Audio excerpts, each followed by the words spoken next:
So hey guys, welcome to YouTube and my YouTube channel. मेरा नाम है नवीन सिंह और मैं लेके आया हूँ आपके लिए एक नवीन वीडियो। UK SSC, UK PSC, SSC GD और जो कॉम्पिटिटिव एग्जाम की तैयारी करने वाले छात्र छात्राओं के लिए जो ये वीडियो है ये काफ़ी इंपॉर्टेंट होने वाली वीडियो है। और जो इस वीडियो का टॉपिक है वो है यूरोपीय कंपनियों में का भारत में जो है आगमन। तो इन सभी जो ये टॉपिक है, इन सभी टॉपिक से रिलेटेड हम सभी जो एमसीक्यूज बनते हैं उन सभी एमसीक्यूज को हम क्लियर आज कर जाएंगे और साथ ही टॉपिक को भी हम समझने की कोशिश करेंगे। और आप सभी को जो है पता ही है कि जो यूके एसएससी है वो अपना जो है री एग्जाम जो है वो कंडक्ट करा रहा है, जिसमें वन दूरों का सचिवालय रखा है और बीपीडीओ का जो एग्ज़ाम जो है होने वाला है, जिसके लिए करीब जो है हमसे 2.5 से 3 महीने का जो हमारे पास टाइम जो है बचा है। और इसलिए हम सभी को जो है तैयारी करनी है। तो चलो आप क्वेश्चन की ओर चलते हैं।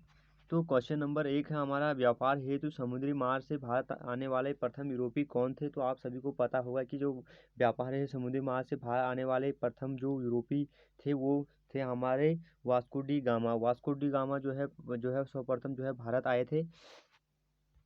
अब क्वेश्चन नंबर हम दूसरे की बात करें तो वर्ष 1498 ईस्वी में Bharat Vasco D gamma Bharat पर कहाँ उतरा था। तो आप सभी को पता है कि 1498 ईस्वी में जो है भारत जो है वास्को डी गामा आया था और वह जो है कालीकट पर उतरा था। तो क्वेश्चन नंबर तीसरे की ओर चलते, इसमें जो है आप सबसे जो है सम्मिलित करने के लिए कहा गया है। तो आप सभी को जो है सम्मिलित करना है और आप सभी को जो है ये सम्मिलित कर जो है इसे आपको पता होना चाहिए, सीक्वेंस आपको पता होना चाहिए कौन सी कंपनी भारत में जो है कब आई। तो जो इसका जो राइट आंसर होगा वो होगा जैसे कि जो पुर्तगाली ईस्ट इंडिया कंपनी है वो 1400 आपको पता ही है 1498 ईस्वी में भारत में आई। और ब्रिटिश जो ईस्ट इंडिया कंपनी की जो स्थापना हुई वो 1600 ईस्वी में हुई। तो जो ब्रिटिश इंडिया कंपनी है वो 1600 और जो डच है वो 1602 ईस्वी में जो है भारत पर जो है आती है। और फ्रेंच ईस्ट इंडिया कंपनी जो है 1664 ईस्वी में जो है भारत जो है अपनी कंपनी का स्थापित करती है। अब क्वेश्चन नंबर हम चौथे की बात करें तो चौथे में हमसे पूछा गया है तो जो है पुर्तगाली व्यापारिक कंपनी के भारत आगमन का उद्देश्य क्या था। तो आप सबको बताना है कि जो पुर्तगाली जो व्यापारिक कंपनी जो भारत में आई तो उसका जो मेन जो उद्देश्य था वो क्या था। तो इसको आपसे पूछा गया है तो कि काली मिर्च व अन्य मसालों के व्यापार पर एकाधिकार प्राप्त करना जो उसका उद्देश्य था, या धर्मांतर करना उसका उद्देश्य था, तो राज्य स्थापित करना जो उसका उद्देश्य। तो आपको बताना है। तो आपको पता ही है कि वह धर्म का जो है प्रचार जो है नहीं कर रही थी, क्योंकि वह व्यापारिक कंपनी थी और व्यापार उसका मुख्य उद्देश्य था। तो वह व्यापार करने ही आई थी। तो इसका जो राइट आंसर था वो है ऑप्शन ए, इसका राइट हो जाएगा। क्योंकि और वो उसने कोई ऐसा कुछ भी नहीं किया जिससे कि वो अपना राज्य स्थापित कर सके, उसका ये भी मेन उद्देश्य नहीं था। और धर्मांतर का भी प्रचार प्रसार करना उसका मेन उद्देश्य नहीं था। वो व्यापारिक कंपनी थी और मेन उद्देश्य उसका व्यापार की ओर था। अब क्वेश्चन नंबर आपसे पाँचवा पूछा गया है कि 17 मई 1498 ईस्वी में वास्को डी गामा कालीकट में उतरा। और आपको पता ही है ऊपर यह सब हमने बात कर दी गई है।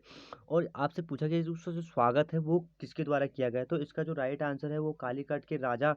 इसमें आप सीधा ऑप्शन ए की ओर जा सकते हैं, जिसमें कि आपको कालीकट अगर आपको पता होगा तो आप सीधे उस ऑप्शन की ओर जा सकते हैं कि राजा जमोरिन। तो इसका जो स्वागत है वो राजा जमोरिन ने किया था। और क्वेश्चन नंबर आप 6 की बात करें तो किस जहांगीर ने खान की उपाधि से सम्मानित किया। तो आपको बताना है कि जहांगीर जो था उसने खान की उपाधि किसे दी। तो इसका जो राइट आंसर है वो है कैप्टन हॉकिंस। जो कैप्टन हॉकिंस था उसको जो है जो जहांगीर ने जो है खान की उपाधि दी। तो इसका जो राइट आंसर हो जाएगा वो ऑप्शन 1 हो जाएगा। अब क्वेश्चन नंबर 7 आपसे पूछा गया है कि कैप्टन हॉकिंस किस जहाज से भारत पहुंचा। तो आपको बताना है जो कैप्टन हॉकिंस था वो किस जहाज से जो है भारत आया। तो इसका जो राइट आंसर है वो है ऑप्शन ए, हेक्टर। हेक्टर जो जहाज था इससे जो है कैप्टन जो है हॉकिंस जो है भारत पहुंचा। और जहाज से रिलेटेड जो है क्वेश्चन आपके एग्जाम में बनने की आकांक्षा जो है होती है। अब क्वेश्चन नंबर 8 की भी हम बात करें तो भारत में 1613 ईस्वी में अंग्रेजों ने अपनी जो पहली जो फैक्ट्री है वो कहाँ खोली या स्थापित की गई। तो आपको पता ही है कि जो सूरत है उसमें जो है 1613 ईस्वी में जो है पहली जो फैक्ट्री जो है अंग्रेजों द्वारा ने खोली गई। अब क्वेश्चन नंबर हम 9 की बात करें तो भारत में तंबाकू के प्रचलन का श्रेय किसे जाता है। तो आपको बताना है कि तंबाकू जो पदार्थ है तो उसका जो प्रचलन का जो श्रेय है वो किसे जाता है। तो ये इजी टू मॉडरेट जब क्वेश्चन आयोग आपसे पूछता है तो ऐसे क्वेश्चन बनने की जो है ज़्यादा जो है आकांक्षा रहती है कि ऐसे क्वेश्चन हमसे पूछे जाए इजी टू मॉडरेट के उसमें। तो इसका जो राइट आंसर है वो है पुर्तगाली। जो पुर्तगाली ही थे उन्होंने ही जो है भारत में तंबाकू का प्रचलन किया। अब क्वेश्चन नंबर 10 आपसे पूछा गया है, तो किस पुर्तगाली गवर्नर ने नीले पानी की नीति अपनाई जो है, ब्लू वाटर पॉलिसी।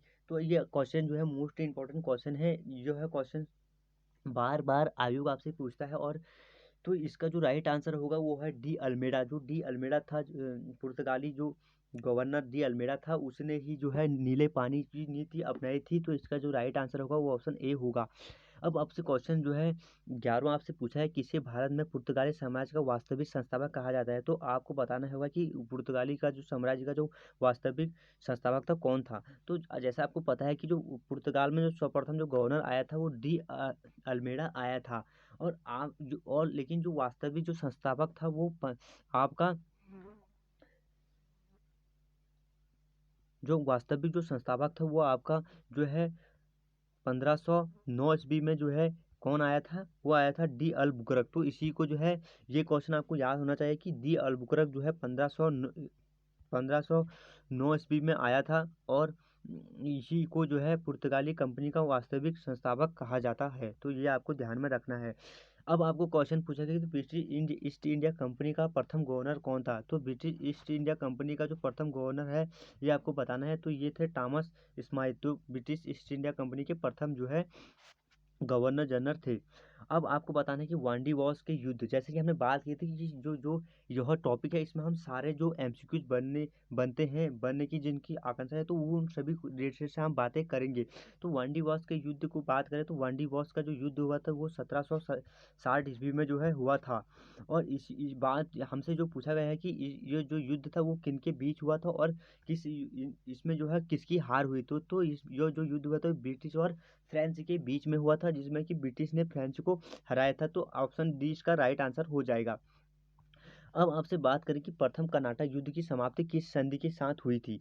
तो जो प्रथम कर्नाटक युद्ध था उसकी जो संधि हुई थी वो हुई थी ऑप्शन बी ए ला सापेल की संधि के तहत जो है प्रथम कर्नाटक युद्ध जो है समाप्त हो गया था। ये क्वेश्चन आपसे आयोग पूछ सकता है, आपको यह क्वेश्चन पता होना चाहिए। अब क्वेश्चन नंबर 15 की हम बात करें तो निम्नलिखित में से किस यूरोपीय व्यापारिक कंपनी का मध्यकाल में भारत में आगमन हुआ था। तो आपको निम्नलिखित में से बताना है कि किन कंपनियों का भारत में आगमन हुआ था। तो आपको इसका जो है सीक्वेंस हो गया और कंपनी के जो है बारे में जो है पता होना चाहिए। तो आप बात करें तो जो मध्यकालीन व्यापारी जो कंपनियां जो भारत में आई थी तो पुर्तगाली भी आई थी, ब्रिटिश भी आई थी, डच, डेनिश और स्वीडन और फ्रेंच, ये सभी जो कंपनियां हैं जो भारत में आई थी। और जो इनका कालक्रम की आपको इनका कालक्रम भी पता होना चाहिए और इनका सीक्वेंस आपको पता होना चाहिए कि कौन कब आए। तो आपको जो पुर्तगाली जो कंपनी है ये 1498 ईस्वी को जो है भारत आती है और वास्को डी गामा जो है इस कंपनी समुद्री मार्ग की खोज करता है और इसी के तहत जो है प्रथम जो कंपनी है वो जो है पुर्तगाली भारत में प्रवेश करती है। और बात करें तो दूसरी जो है ब्रिटिश जो कंपनी है वो आपकी व्यापारिक क्रम में 1600 ईस्वी में जो है आती है। और दूसरी कंपनी जो है ब्रिटिश जो कंपनी होती है और जो है 1600 ईस्वी में जो है भारत आती है और कंपनी अपनी खोलती है 1613 ईस्वी में। और वो अपनी जो है सूरत में जो है पहली कंपनी स्थापित है। और दूसरी कंपनी की बात करें तो डच डच जो ईस्ट इंडिया कंपनी है इसके बाद जो है ये लोग आते हैं, डच आती है, डच आपके 1602 में आते हैं। और उसके बाद डेनिश डेनिश आपके 1616 में आते हैं। और बात करें इसके फ्रेंच फ्रेंच जो होते हैं आपके 1664 ईस्वी में आते हैं, 1664 में आपके फ्रेंच आते हैं। और फिर स्वीडन स्वीडन हमारे 1731 ईस्वी में जो है हमारे स्वीडन जो है भारत में आते हैं। आपको यह जो है सीक्वेंस पता होना चाहिए और इनका जो है कंपनियों का जो है क्रम भी आपको पता होना चाहिए। तो इसलिए इसका जो राइट आंसर होगा उपयुक्त में सभी हो जाएगा, राइट आंसर इसका डी हो जाएगा।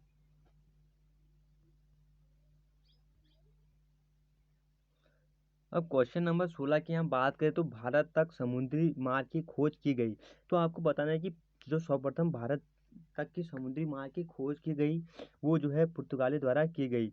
और किसके द्वारा की गई? वो वास्को डी गामा के द्वारा की गई। और जो नीले पानी की जो हम नीति की बात करें तो वो जो नीति जो आधारित थी वो इसी समुद्री मार्ग पर आधारित थी, जिसमें जो डी अल्मेडा जो गवर्नर थे उनका कहना था कि जो समुद्री जो मार्ग है उसमें व्यापार का जो एकाधिकार है वो हमारा रहेगा, और जितना जो मार्ग की खोज हमने की है वो हमारा मार्ग होगा।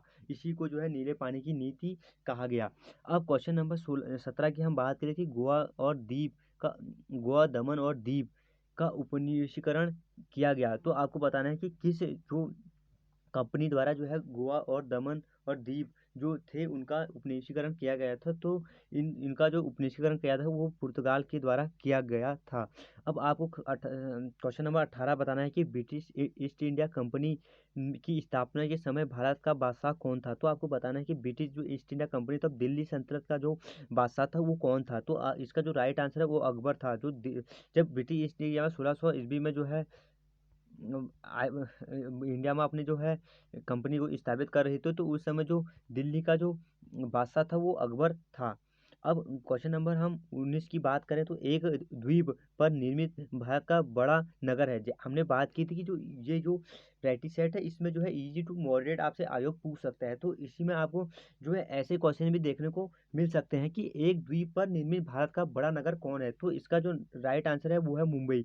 तो मुंबई इसका जो मुंबई जो शहर है वो एक द्वीप पे बसा हुआ शहर है और भारत का सबसे बड़ा नगर है। अब क्वेश्चन नंबर हम 20 की बात करें तो ईस्ट इंडिया कंपनी के नेतृत्व में रॉबर्ट क्लाइव का उत्तराधिकारी निम्न में से कौन था। तो रॉबर्ट जो क्लाइव थे उनका जो उत्तराधिकारी जो ब्रिटिश ईस्ट इंडिया कंपनी में था वो कौन था, तो आपको बताना है। तो इसका जो राइट आंसर होगा वो होगा हॉकिंस। जो हॉकिंस था, सॉरी जो हेस्टिंग जो था वो जो वही जो है रॉबर्ट क्लाइव का उत्तराधिकारी था। तो इसका जो राइट आंसर ऑप्शन सी होगा। तो लास्ट क्वेश्चन है, क्वेश्चन जो आपका लास्ट क्वेश्चन है ये है, जो क्वेश्चन 21 है ये इजी टू मॉडरेट मैंने ऐसे ही रखा है। तो ये क्वेश्चन आप रखा है कि वास्को डी गामा कहाँ पर रहने वाला था। तो आपको बताना है कि वास्को डी गामा कहाँ का था। तो आपको इजी टू मॉडरेट में ऐसे क्वेश्चन भी देखने को मिल सकते हैं। तो वास्को डी गामा कहाँ का रहने वाला था, तो आपको पता ही है जो वास्को डी गामा था ये पुर्तगाल का रहने वाला था। तो दोस्तों वीडियो पसंद आए तो लाइक और कमेंट जरूर कीजिएगा। मैं आपके लिए ऐसे ही वीडियो लाता रहूँगा और अपने तैयारी कीजिएगा। और ओके, थैंक यू। तो आज हमने सभी ने जो है यूरोपीय कंपनियों का जो है आगमन भारत में आगमन यह जो टॉपिक है इसको क्लियर कर चुके हैं, और इसके जो एमसीक्यू जितने बनते हैं वो हम सब लगा से इससे बाहर कोई भी क्वेश्चन आपसे जो है आयोग नहीं पूछेगा। और धन्यवाद।